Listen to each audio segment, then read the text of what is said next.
Hello, everybody. Welcome back to the Friar Talk podcast. Today will just be me and Isaac after a somewhat disappointing, not even somewhat disappointing, a disappointing Dodgers series. Um, Kind of came in there thinking you needed to take 3 of 1, if not at least split the series, and unfortunately, you had the opposite happen.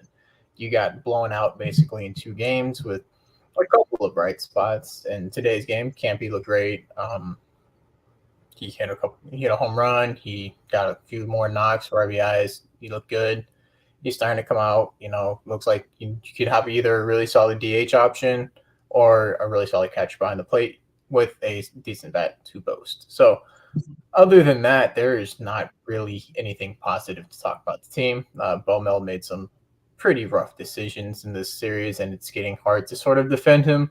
But at the same time, this team really doesn't show any fight or any real spirit when they're down. I forgot which game it was, but it was the first time in this entire season that the team came back when they were down by 2 runs in the 8th inning or later, I believe. It was either 7th or 8th inning, then later.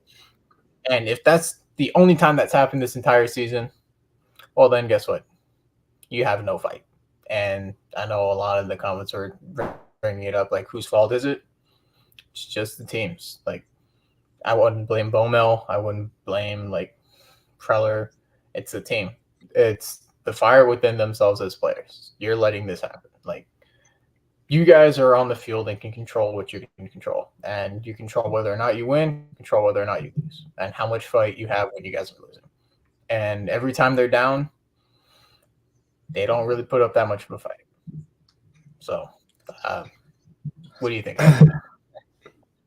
It was it was absolutely a very disappointing series. I mean, how many times has it been, the Padres, it's a big series coming up. The Padres need to take 2 of 3 or 3 of 4, and they end up losing. They either end up only winning one game in either of the series. I mean, I remember the Giants series, multiple blown leads, they only win one. This series, multiple blown leads, you only win one game. I mean, the only game you really should have lost was Sunday's game. That's the only one you actually should have lost. You should have won that first game, and the bullpen blew that one. Second game, you came back. This game, you were up 5-0. You put up a 5 spot in 1 inning, and I mean the momentum was all in favor of the Padres. And then after that, you gave it up in the same inning. It took like 20 minutes for the Dodgers to take the lead back and take back all the momentum, and that's the type of stuff that can't happen. Apparently, Seth Lugo was tipping his pitches, according to him. So I don't understand why that couldn't have been figured out before it became an issue, but definitely a lot of problems right now. I mean, I think a lot of people are more sad about it just because it's a loss to the Dodgers. I mean, if we are looking on the bright side, if we're trying to look on the bright side, the Dodgers beat us 3 or 4 games, and the Padres at this point have somehow gained half a game over the past few days. Not exactly the worst case scenario. It's not the best. You easily could have won 2 more and been a game out. But, the Padres put themselves in this position where now they're still going to be sitting 3.5 games back, 49 games left in the season, and you're looking at a team that probably has to win 32 of their next 49 to make the playoffs. It's a tall task. It's a really tall task. And at this point, the Padres are the only team in baseball to not have a 4+ game win streak. And who knows, maybe it's a point of the Padres just aren't a good baseball team and that won't happen, or the Padres have one of those in them and that's going to vault them to the playoffs. I mean, there's a lot of things that have gone wrong this season. Devin says 0 for 10 in extra innings. Yeah, that's absolutely true. A lot of games that we lose when we're down by 1 or up by 1. A lot of blown leads. Bullpen can't hold the lead. Starters give up the lead. When the starters go 7 scoreless, the lineup can't score. It's a problem where the Padres cannot mesh all together at the same time. But when they do, they play damn good baseball, and that just hasn't been the case up to this point. And you look at this series, it was 3-1 going into the 8th inning. The Dodgers put up a 7 spot after everyone probably would have put Robert Suarez in. That's on Suarez for not getting out of the inning. The big problem there was intentionally walking Jason Hayward when he's one of the worst hitters running a scoring position.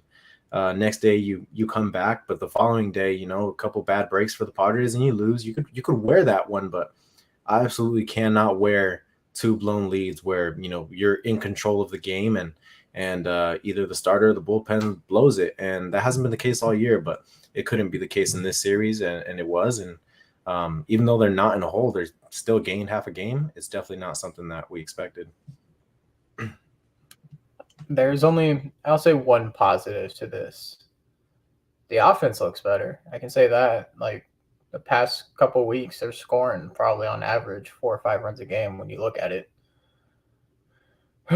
Unfortunately, or I should say fortunately for us, well, unfortunately, we had the Mariners next, which they're making a push of their own. And then fortunately for us, we play the Diamondbacks 6 times in the next 2 weeks, where the Diamondbacks have been somehow worse than us throughout the past month.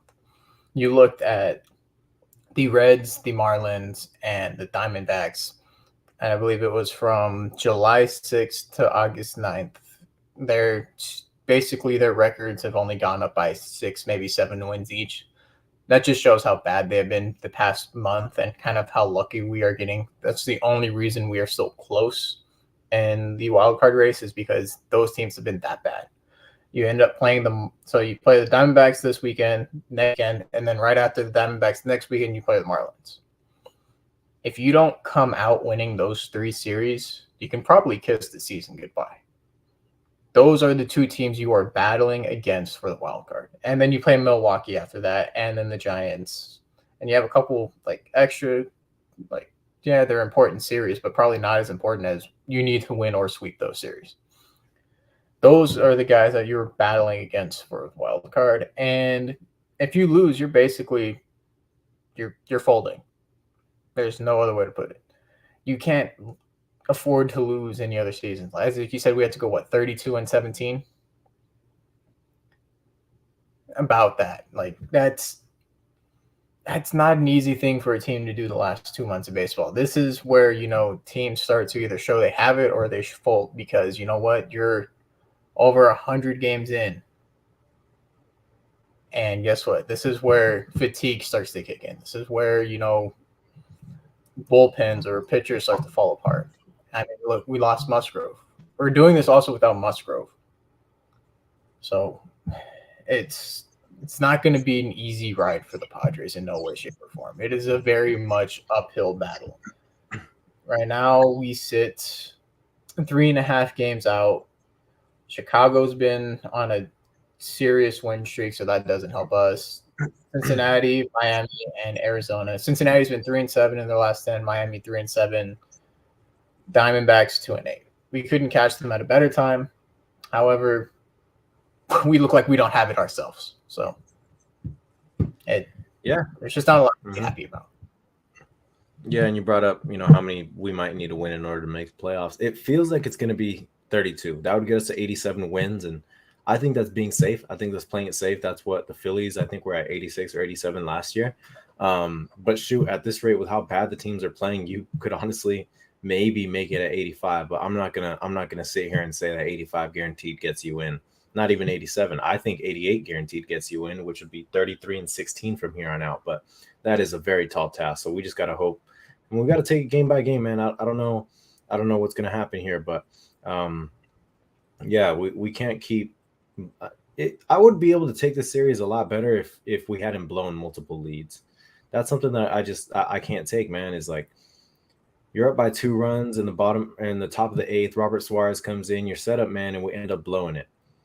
Today, we put up a 5 spot, just an absolutely electric inning, and they come right back and punch you in the mouth and put up an 8 spot, and we weren't able to get back up. And tomorrow we have a bullpen game, and we just had to use quite a few arms out of the bullpen. So I don't know how we expect to because what did I say earlier, man? We're the only team that doesn't have a 4-game win streak, and it doesn't feel like we're going to go on one anytime soon. We don't have Musgrove for a little while. I don't know when Walker's coming back. Our only 3 starting pitchers right now are Darvish, Snell, and Lugo.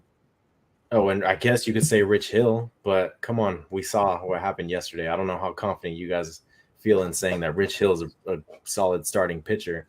And that's what was getting us by for most of the season, man, is good starting pitching. And now we only have 2 good starters right now. We're hoping Walker comes back here soon, but I don't know what to think. It's unfortunate. I think we're all wearing this series a little harder just because it was against the Dodgers. And I know that all of us hate losing to the Dodgers. But like I said, if we're trying to find a positive, it's that somehow, I don't know how, we gained a half a game. And that's after losing 3 or 4 to the Dodgers. So it could have been a lot worse. The baseball gods are definitely in our favor in anything but our games. But yeah, it was. I mean, you brought up some encouraging things. I think Ha-Seong Kim had a good series. I think Campy had a good series. Gary Sanchez had a good series. But if you had to ask me, outside of the bullpen and Seth Lugo today, and obviously Rich Hill yesterday, where we fell short was their superstars performed. Mookie Betts and Freddie Freeman, they performed fantastic. And I hate to say it, I hate to say it, all of them fell short. Soto, Fernando, Manny, Xander, none of them performed. And the 2 superstars I at don't the know top if you of can their throw Xander in that list right now. I mean, he got some hits. Yeah, he's doing good. I just feel like, I don't know, man. Well, no, I wouldn't consider him a superstar. Yeah, he's not a superstar. Yeah, I get what you're saying. I guess considered by the Padres or considered by baseball, but not to our standards right now, at least. None of them performed. I think that's where we fell short, to be honest, because, I mean, Betts and Freeman put on a masterclass against us, and we couldn't fight back. Yeah, no. I'm going to look up who the Cubs face for the rest of the season just because they have been on a hot streak. And realistically, they're probably our only competition towards. So they got the Mets. Cool. They're That's down 5-2 great. right now. Perfect. They play the Blue Jays. That's going to be a tough series. Don't expect the White Sox or Royals or Detroit or the Pirates to do anything. So that's 4 easy series for them. Milwaukee. Depends on how the Reds are. Giants will be a tough series. Diamondbacks, Rockies, Diamondbacks, Pittsburgh, Rockies. They got a pretty damn easy schedule. They do. Depending on the Diamondbacks figure it out. The Cubs have the 28th easiest or the 3rd easiest remaining schedule from here on out. Yeah, you look at it, and as of right now, it might be even just the easiest. Like the 2 tough teams they face would probably be the Blue Jays. Actually, there's 3. The Blue Jays, the Brewers twice, and the Braves. And the Giants if they figure out how to hit again. That's it. The rest of it, bottom half teams.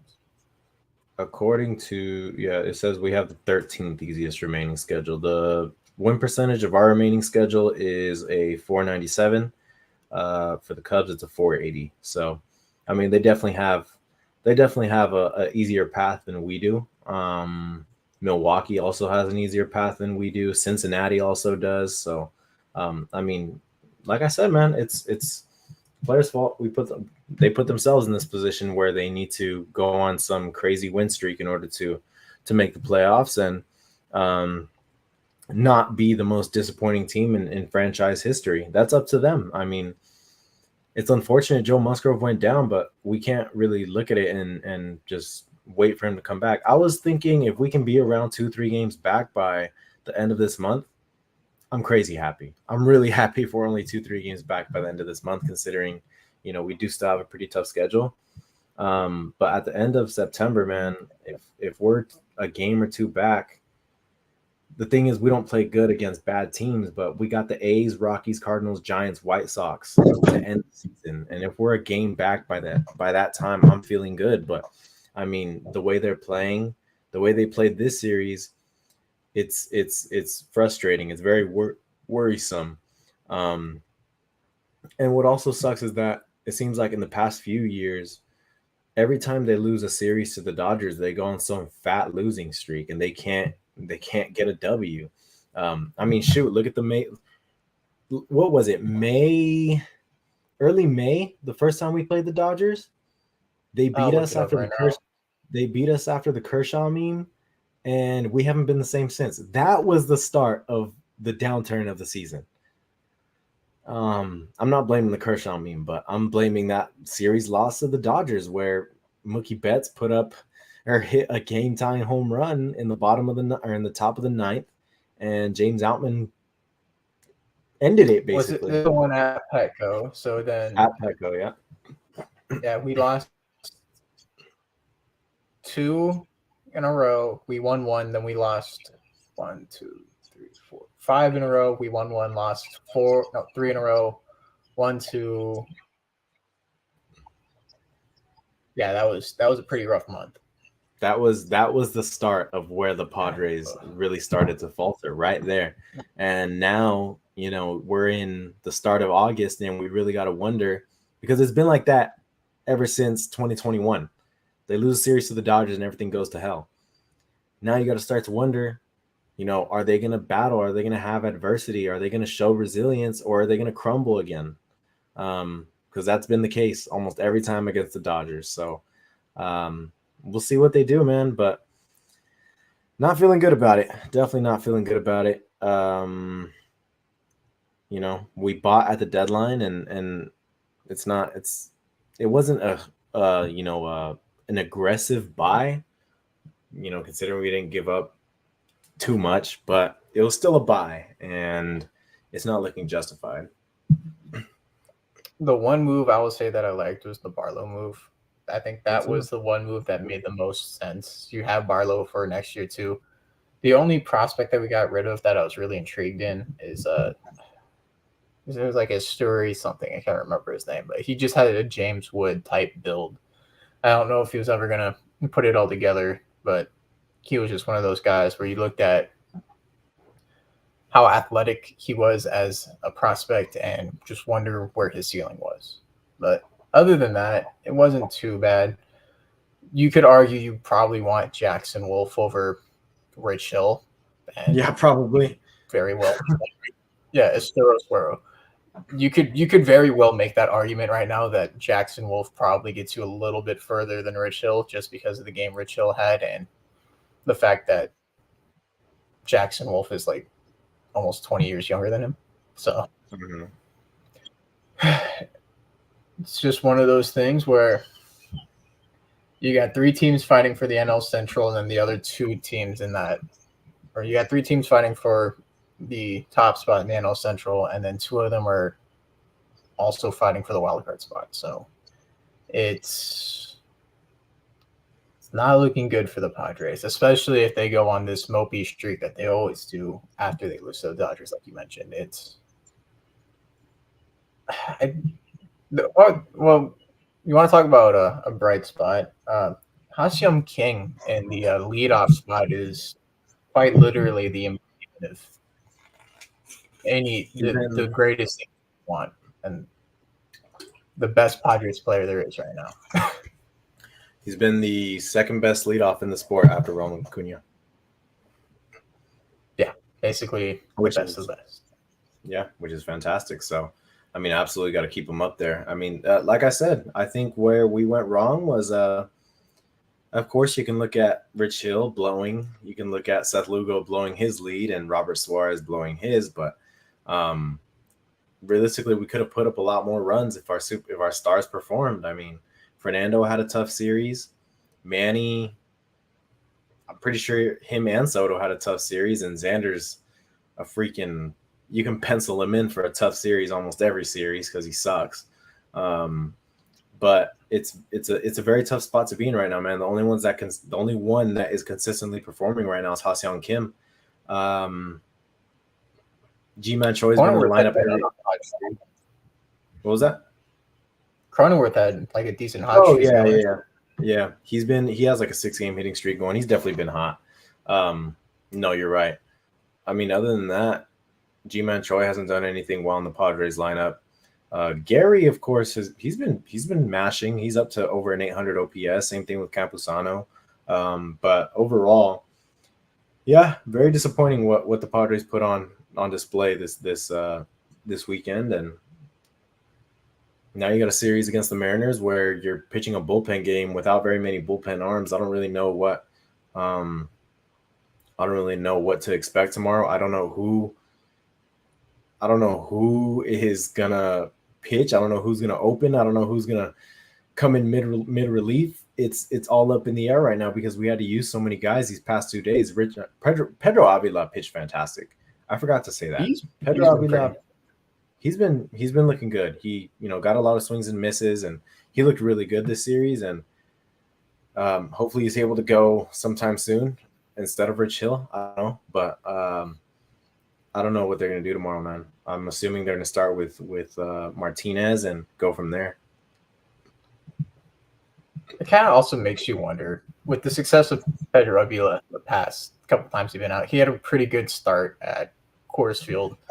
Yeah, he got the 7 Ks. He coughed up for a little bit, but he still pitched relatively well. He pitched well this last game. Why wasn't Avila getting called up? And they were so insistent on using Ryan Weathers every single time. I don't know. We know who Ryan Weathers is. One of the only reasons that we gained half a game was because Ryan Weathers blew a game for the Marlins. He gave up two runs back to back. Mm-hmm. That is absolutely true. Actually, the Reds are winning right now, so by the time their game's over, we're probably still going to be 4 games back. Cool. Yeah, but there's not much to say, man. I mean, we've said everything we could say. They suck. They sucked this series. They've sucked up to this point. They're allergic to 500. The superstars, I mean, Fernando's under an 800 OPS. Manny's under an 800 OPS. Xander's under an 800 OPS. And these are guys that are supposed to be, Fernando's supposed to be a 900 plus OPS guy. Manny's supposed to be an 850 OPS guy. Xander's supposed to be an 800 plus OPS guy with a 300 batting average. We're not getting it from them right now. And I'm not putting the sole blame on them, but I mean, we're looking at the start of the season. Everyone was saying, having these 4 in the lineup is going to be insane. It's going to be the best lineup in baseball. And if we're looking at it from a whole season standpoint, I would argue that the reason we're not one of the best lineups in baseball is because they're not performing. And I mean, I hate to say that. It seems like nobody wants to say that. It seems like nobody wants to throw the blame at the guys that are making the big bucks. And I completely understand that. They're some of my favorite players as well. But we need to look at what's been happening, and we need to really say, like, the reason this Padres lineup, I mean, they've turned it around. Like Chase said earlier, they're actually putting up runs now. But I mean, where was this earlier in the season when we really needed the whole point is that they haven't been performing the way we expected them all season. Fernando went on a really hot streak and is in probably the worst slump of his career right now. Xander Bogaerts is having the worst year of his career. Manny Machado is probably having the worst year of his career. It's like really bad timing for all of this to happen. But I think, like I said earlier, everyone was really disappointed that we lost to the Dodgers, and I get that, but overall, it's not them that we're chasing. We're chasing the Cubs, Reds, and Brewers. So we need to just keep hoping they lose. And, man, we need to start winning. We need to start winning because come next month, the beginning of next month, if we're not 2-3 games back, you'll probably write the season goodbye. And do you know what's the worst part about all of this? Have you looked at the run differentials between all the teams in the hunt for wild card and even the NL leaders? The Padres' expected win-loss record is like over 60 wins, man. Their run differential says they're like a 60-win team. It's like it's baseball, it's what baseball does best. It's weird, it's unpredictable, it's almost unbelievable. But their expected win-loss is 63-50. Dude, right? Like, that's the thing, is their expected win-loss is a 60-win team right now, and they're struggling to get to 500. And all those stats, of course, they don't tell the whole story, like leaving runners in scoring position, yada yada yada. But they should be a good team, and that's the thing with baseball, man. It's a really weird sport. It'll definitely confuse you. Yeah, because for those who don't know or who haven't looked, so everybody in the NL wildcard right now has a positive run differential. The Milwaukee Brewers, who are currently leading the Central, have a -8 run differential. After that, everybody in the hunt has a negative run differential. Cincinnati has a -29. Miami has a -37. And Arizona's got -18.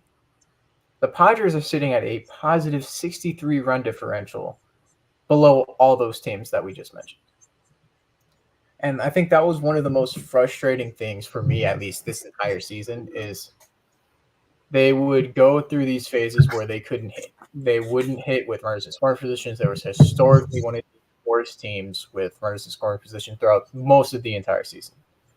And then when they would hit, it was like, okay, they scored 12 runs, the other team scored 0, and that was the only time they would win. Yeah, great. When you lose every 2-0 game just because you can't hit with runners in scoring position but put up 12, yeah, it's going to do stuff to it's going to do a lot of positives to your runners or your run differential. But hey, if you can't do it every game, then there's no point. 100%, man, and that's the thing, is the Padres run differential skewed because of how many blowouts they've had recently. But it's a season of just a whole bunch of wackiness, man. I don't really know what else to say about it. You look at it from top to bottom. Ha-Seong Kim has been performing over expectations. He's been fantastic. One of the best players, one of the top 10 players in baseball right now. If we're going off F WAR, and if we're going off B WAR, it's the second best player in baseball right now. Fernando Tatis Jr. Amazing defense out in right field. Right now under an 800 OPS, going through, unfortunately, one of the worst streaks of his career where he just can't seem to find a hole. Really, really bad timing for it, of course. Manny Machado, really, really hot July. Other than that, he's been doing pretty bad. Xander Bogaerts, really hot April. Other than that, it's been horrific. Jake Cronenworth, up until these last, 7-8 games, he's been really bad. Ji-Man Choi, or Matt Carpenter, shoot, haven't seen him in 40 years. Let's talk. He's one of the main reasons the Padres that were so bad to start the year. Nelson Cruz, also one of the big reasons. Ji-Man Choi doesn't have a hit with the Padres yet. Austin Nola, another big reason the Padres have been so bad this year.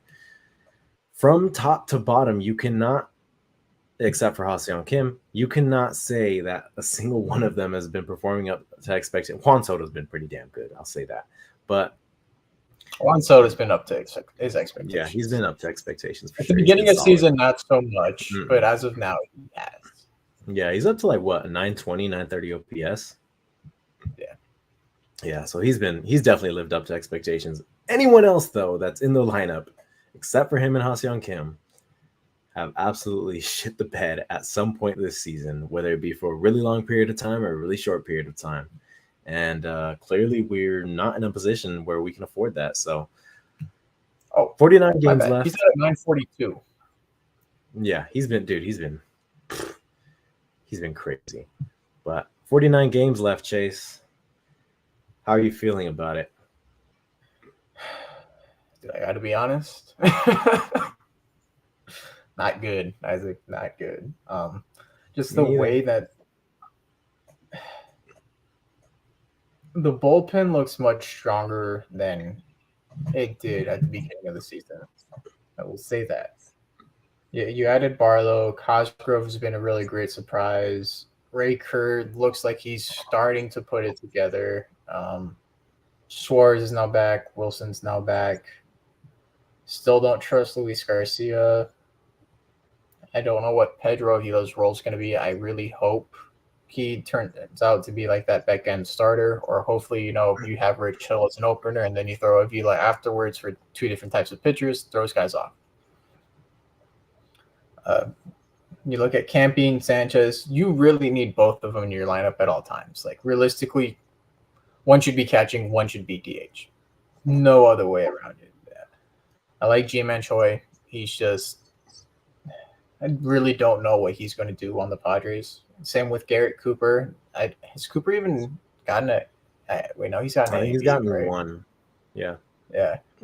Cronenworth, he's starting to turn it around. I looked at his last 30 games. He has a 799 OPS his last 30 games. He's turning it around. Batten, I don't know if he'll ever touch the field. Ha-Seong Kim, love that guy. He's doing everything I said he would and proving me right. So are all the Ha-Seong Kim haters from earlier this season, you guys need to write this guy a 5-paragraph essay on why you were wrong and apologize to him. He's the heart and soul of the team right now. Manny and X don't really got much to say to them. Juan, you've been everything.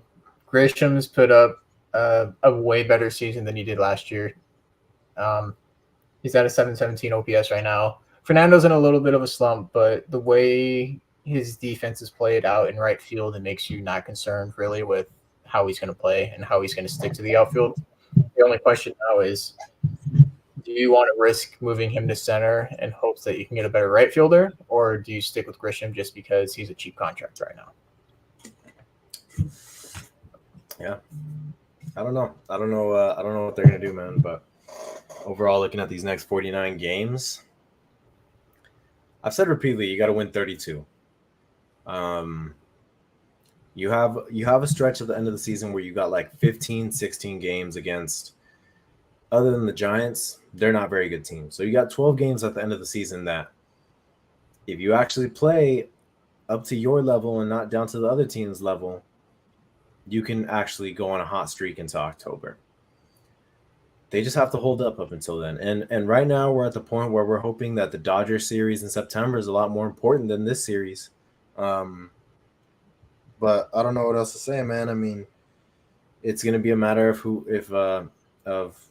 how do our superstars come back and face adversity, because, you know, it seems like in 2021 there was no sort of resilience. It all feels so similar to 2021, except in a different, of course, in different order, where last year we were really hot to start the year and fell off, and we fell off very early and don't seem to be able to come back this year. But, you know, Manny, Xander, and Fernando, they gotta come back and be the superstars that we know. I mean, Xander, we haven't seen it in a Padres uniform, but put up a 6 WAR last year. Manny, we need the MVP guy back. We need MVP versions of Fernando and Manny back, because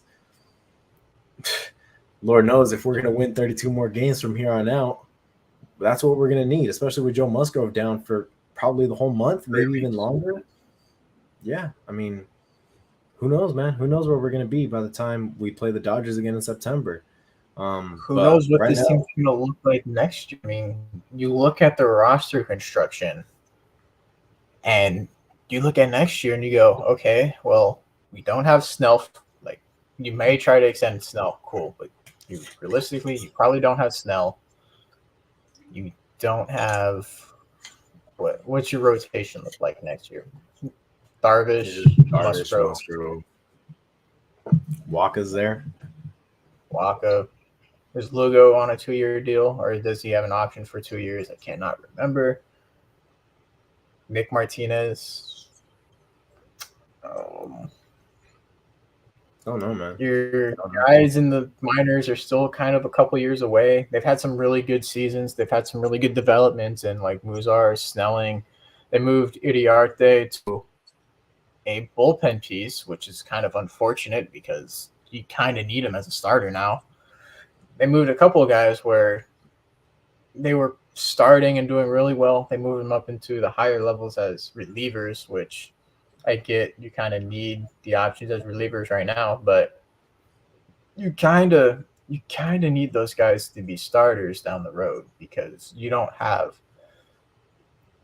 Siler's pockets aren't unlimited. There is definitely a limit, and I feel like we're slowly encroaching on that limit of how much we can spend on a team, and where we're going to end up shooting ourselves in the foot because we're only going to trade and buy guys instead of develop them.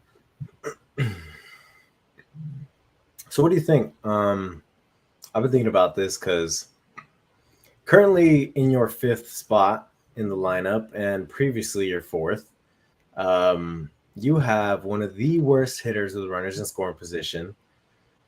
a guy that can't hit for power. His average is solid. It's like 260, 265, something like that. But his OPS is a 732. You know who I'm talking about?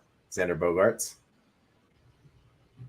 You just had to say one of the worst guys runners in scoring position, and I knew who you were talking about. Yeah, exactly. And it might sound weird because he's Xander Bogaerts from previous seasons, I guess. But I want to move him down the lineup, and I don't know for who. But point is, if Ha-Seong Kim's getting on, if Soto's getting on, Manny's getting on, whatever it is, and this guy's coming up, it feels as if he's guaranteed to ground out into a double play, and it feels like he's not going to bring him in. And I feel like moving him down the lineup seems like the right thing to do. I don't know where to put him, but it feels like in the 5th spot, you shouldn't have one of the worst hitters of running the scoring position and a guy that leads the National League, if not the whole league, in double plays. So I definitely think that's going to be the move to move him down the lineup. Jaron kind of beat me to it. I was going to say that Campy or Sanchez and then have Cronenworth at 6. Love it. Or, even have Campy, then Sanchez. One of them's catching, one of them's DHing, put them back to back, and then put Crony at 7, put X at maybe 8 or 9. You probably have Trent at 9. You can't really move Grisham out of that 9 spot. No. So then you have X at 8. Your lineup still is going to be a little top heavy, but not as top heavy. You'll at least get some guys on in some shape or form with the bottom of the lineup so that, Kim as a leadoff hitter gets more RBI opportunities. Tatis will get more RBI opportunities. You can't just have a hole in your lineup at 5 with X. There's no other way to put it. He is legit killing every opportunity of runners to score with any RBIs. He has 16, 17 grounded into double plays this year? So many. So many, Chase. I mean, and that's the thing, is that's what I stated. It feels like every time there's a double play opportunity for the other team and we have a chance to score, it seems like he's helping the other team more than he's helping us. He's just not your prototypical 5th hitter, whereas Gary Sanchez is over an 800 OPS. Campusano has the ability to put the ball over people's head every single at bat. Has Xander Bogaerts shown us that he can do it like that? Because I don't think he has. And we saw that play where a little blooper fell over his head, and I couldn't help but think that Fernando or Ha-Seong Kim would catch that. I know it was pretty deep, but I just couldn't help but think about it. It just, I don't know, man. Xander's Boston loved him because he was so damn good with them. Boston loved him. His home and away splits, though, away from Boston are really bad. So I don't exactly understand what I don't know why we signed him. But Wavy said best. I think this has been pretty obvious from the beginning. That is definitely Preller's thing, bro. Preller loves shortstops, and Wavy said it best. I don't remember the last X home run.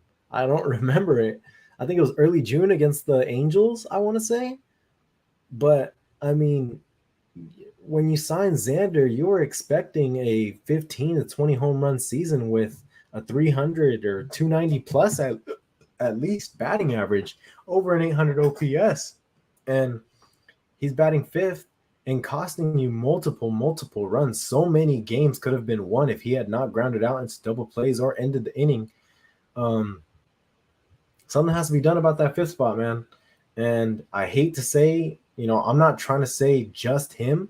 It's just him because, like I said earlier, Fernando hasn't been performing. Xander's last home run was in Philly. Thank you, Jaron. Fernando hasn't been performing. Manny had a really hot month, and I think he'll be fine. But that 5th spot is absolutely a glaring hole, and it seems like it's been a glaring hole all season. Cronenworth was in that spot for a little while too, and he couldn't perform either. Something has to be done, man. Gary, Campusano, for one of the new DHs you got. I don't know what it's going to be, but you absolutely have to take him out of that spot. The Phillies sent Trey Turner down, put Trey Turner down in their lineup already because he hasn't been performing. I think the Padres need to do the same. And people are probably going to say, I assume someone who hears this would say, like, why he's hit over 300 or over 290 in this certain span.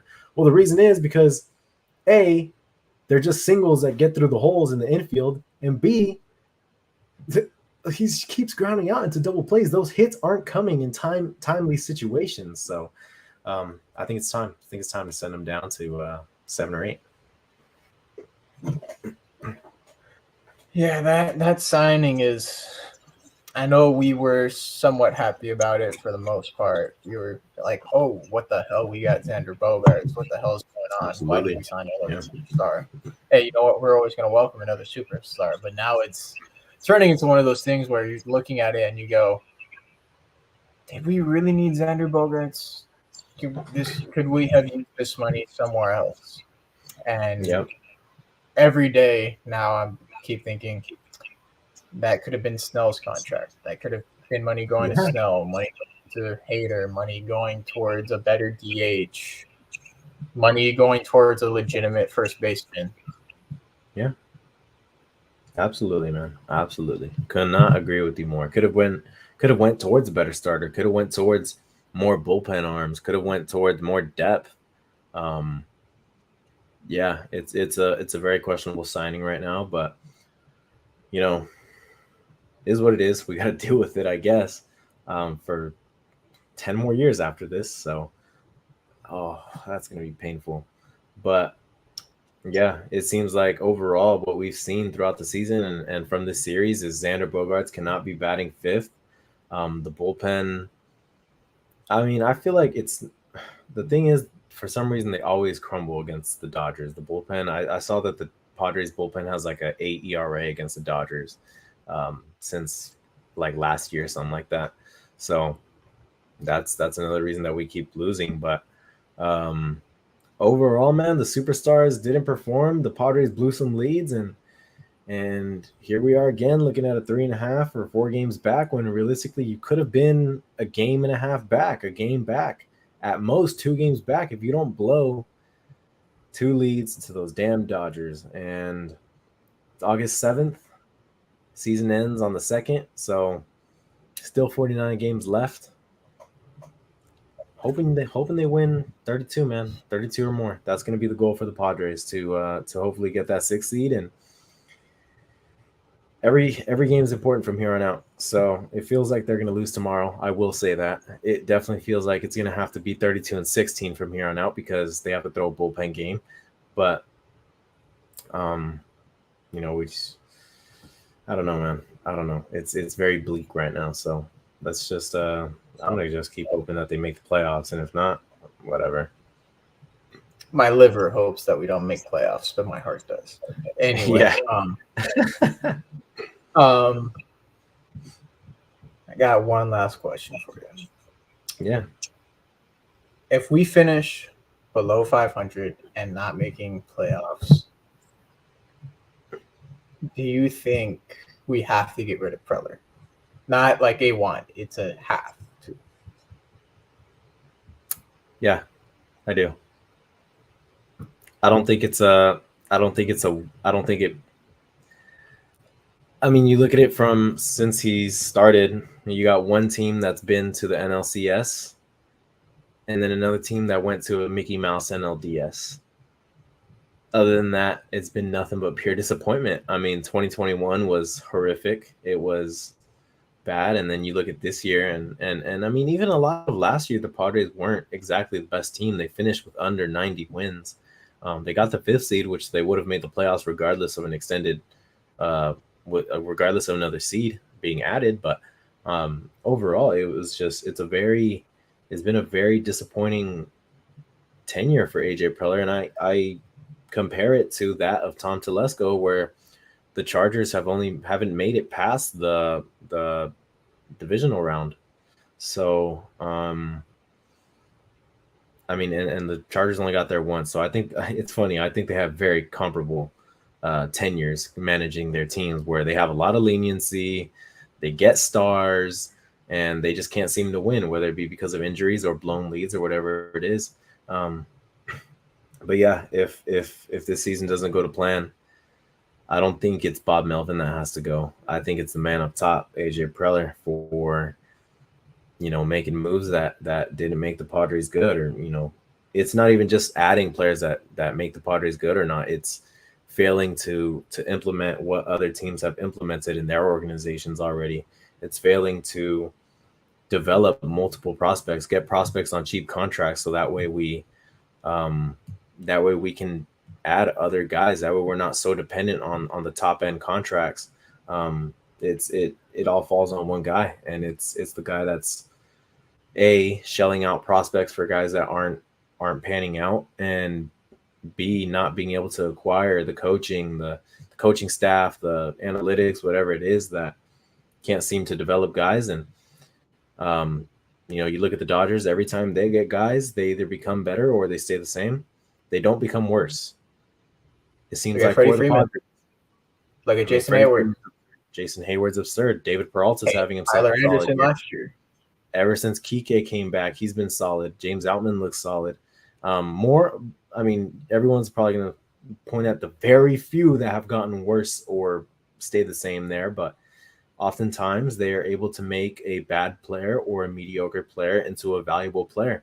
And the problem with the Padres is that they're able to get stars, or they're able to get good players and turn them into bad players.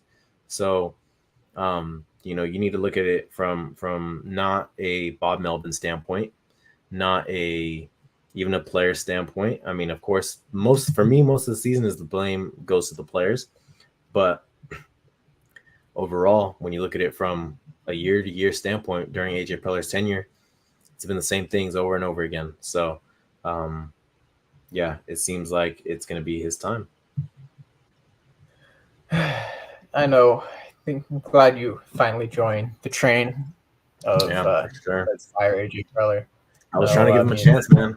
I'm a man of wait and see, because I don't want to judge a person and just throw them out too fast, especially after what was a fun season last year. But 2023 should not be going this way. So I know exactly, after years of repetitiveness and seeing players come here and get worse. It's not on any of the managers that have been fired. It's not on any of the players that have come here and gotten worse. It's on AJ Preller. Yep. So, I mean, we're not throwing in the season. We're just being very critical at a very low point in the season, which I think we have every right to be. Especially considering when you look at what AJ Preller has consistently done and continuously repeated the same mistakes over and over and over again. I mean, you look at all the things that have come out about the front office this year, whether or not they be legitimately true or not, but it's kind of sad that your front office has had such rumors. Where one of your top development guys and scouts part of the big analytics team was, hey, you shouldn't sign Hosmer. Here's his stats. He's going to regress. He's going to be horrible. And what did AJ Preller do? Ignore him and sign him to a giant contract. And then the guy left to the Dodgers. I mean, when you have guys that are giving you advice and you can't take it just because you think it's going to be different, and you just want a bunch of and you fill yourself up with a bunch of yes men, and you can't. There's been no signs of development under AJ Preller. The one guy we can say we developed, and that's not even really saying we developed him, is Fernando Tatis, because he's a superstar. He probably would have been this way with any other team. Ha-Seong Kim, you could say he's always talent. He just finally translated it to the MLB. Jake Cronenworth came over to us and then played instantly because Eric Hosmer had gastritis. Trent Grisham was already playing on the Brewers before he got traded. Juan Soto was already a superstar. Manny was already a superstar. Campy, for the most part, is an entire, like, maybe the only other prospect you can bring up. And even right now, he's still up in the air because he doesn't get a legitimate shot all the time. Every single time we've had a top prospect come up to the major leagues, he goes, okay, cool. You get, especially for a positional player, you get one game every 6-7 days. And if you don't perform, you're just going to ride the bench. You're not going to pinch it, and then you're going to get set down to perform, and then we're going to trade you for a MLB guy, and then that guy gets over to the San Diego, and then is worse. Yeah. Did we develop Abrams though? Because yeah, he was doing great in the minor leagues, but he wasn't doing all that great when he got called up. And he's under a completely different coaching staff now, and he's performing. So we still don't know if we developed him or he developed further under the Nationals organization. Yeah. To answer, I know Mike M, I think. I know he commented that it feels like we're throwing in the season. Mike, I will say, I'm not to the point where, earlier in the baseball season, I would take the season on a week-by-week basis and make my evaluations based off that. Going week by week, seeing how the Padres do. It's August 7th. The Padres are 4 games back. And we can't afford to go on a week by week basis anymore. It's a game by game basis. Every game's a must win game right now. But I'm not throwing in the towel, man. I think I still feel optimistic. I know it sucks we lost to the Dodgers, and I know it seems like this is, of course, going to be a very pessimistic episode because they just lost. They blew the lead again. They blew the lead on, what was it, Friday as well. They could have won this series 3-1. They were in a position to do so, but they keep losing very winnable games. And that's what's super frustrating to me. So, of course, this isn't going to be the most optimistic episode for us, but I'm looking at the optimistic side, especially earlier, when I think, like, on the bright side, they didn't lose any ground this series. It could have been a lot worse. You could have lost ground. You could have been 5-6 games back after a horrendous series. But they're not. They didn't lose any ground. They're not in the worst position in the world. Ideally, they would have gained ground, but the Dodgers are a good team. And now you have 49 games left to play. Plenty of time to make up that ground. Plenty of time to come back. But you're looking at a team that has to play damn near what's the winning percentage of a 32-17 team? Let me check. It's a 653 winning percentage. The Padres have not this year shown to be capable of that, nor in the past 3 years shown to be capable of that. So that's where I'm feeling very, very pessimistic. But no, I still think this team can make the playoffs. I'm still hoping that they do. I think Fernando, Manny, and Xander will bounce back. Xander getting moved down in the lineup, of course, but I think they will bounce back. And I think our rotation will be fine, hopefully, when Waka comes back.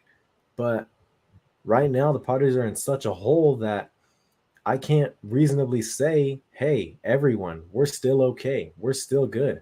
Because that's what I was doing earlier this year. And I'm not feeling that way anymore. This is just how I'm feeling. So, I mean, I don't know. It's not a good point for the Padres right now because that's a fat win percentage. Yeah. I mean, there's no other way to put it. I mean, we're frustrated. I mean, you can want us to pretend like we're happy about where we're at. We're going to say what we think, and the Padres are not in a good spot. And it's really hard to continue being like, you know what, everything's okay. This whole season has been a show to start with, and not a very good one at that. Yeah, with that being said, though, I think I'm good. Chase, you good to go? Yeah, I'm running out of slights to give the Padres. I feel like I can say a lot, but I don't want to say much more. Just going to hope they make the playoffs still. But thank you guys for tuning in. Hopefully it's a much better rest of the season. Hopefully we see the Padres take 2 from the Mariners. I mean, that could definitely help the Padres and go 30-17 from there on out. But sucks that we lost to the Dodgers. I know how much that sucks. I know we hate doing that. We hate seeing that as Padre fans. But hey, not a lot of baseball left, but a lot of fun games to come, I hope. So thank you guys for tuning in, and we'll talk to you guys later.